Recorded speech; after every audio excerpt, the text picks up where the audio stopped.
जीवन में कई कर्म ऐसे होते हैं जो हमें सोचने पर मजबूर कर देते हैं। ऐसा क्या बाकी है? ऐसा कौन सा कर्म हो गया जो अंत तक पिछाई नहीं छोड़ता? इसी को लेकर के कथा आती है कि कोई ब्राह्मण गांव में कथा करता था। कथा के उद्देश्य से ही वह किसी दूसरे गांव में जा रहा था। जब जा रहा था तो रास्ते में एक नाला पड़ा। उस नाले में एक खोपड़ी को पड़े हुए देखा और उस खोपड़ी पर लिखा था अभी कुछ बाकी है।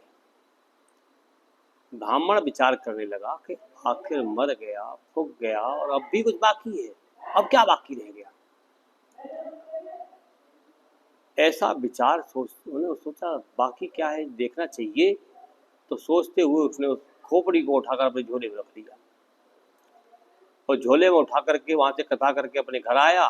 घर आकर के तो खोपड़ी पूजा स्थल पर रख दी। अब ब्राह्मण जैसे पूजा करता उसके साथ उस खोपड़ी की पूजा भी करता। लेकिन ब्राह्मण जिस दिन से उस खोपड़ी को लेकर के आया उस दिन से वह दुबला होने लगा, सूखने लगा। उसकी पत्नी ने देखा बात क्या है। जब भी ये पूजा कमरे से निकल कर आते तो चेहरा उतरा रहता है और दिन पर दिन दुबले होते जा रहे हैं, सूखते जा रहे हैं। आखिर कारण क्या है?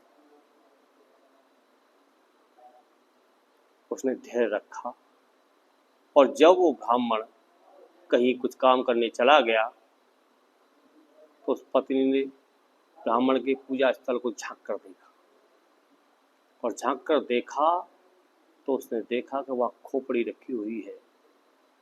ओहो! ब्राह्मणी विचार करने लगी इस खोपड़ी के कारण ही ये रोज दुखी रहता है, सोचता रहता है। ऐसा सोचकर उस ब्राह्मणी ने खोपड़ी को उठाया और मूसल में रख करके कूट दिया और कूट करके वो नाली में बहा दी। ब्राह्मण अपना कर्म करके वापस लौट कर आया। देखा उसने वो पहले आके पूजा स्थल पर ही गया और वहां देखा तो खोपड़ी नहीं है।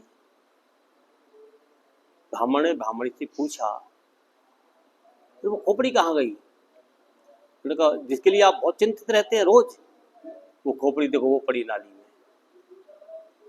ब्राह्मण ने देखा उसका चूरा भरा हुआ नाली में पड़ा हुआ है, लेटरिन के गड्ढे में पड़ा हुआ है। ब्राह्मण सोचने लगा हो यही बाकी था। कोई इस बेचारे से ऐसा कोई दुष्कर्म हो गया जिसका प्रभाव अब तक पीछा नहीं छोड़ रहा है। हम भी जीवन में ध्यान रखें, कोई दुष्कर्म ऐसा ना हो जाए जो मरने के बाद भी हमारी पिछाई ना छोड़े। जय राम जी की।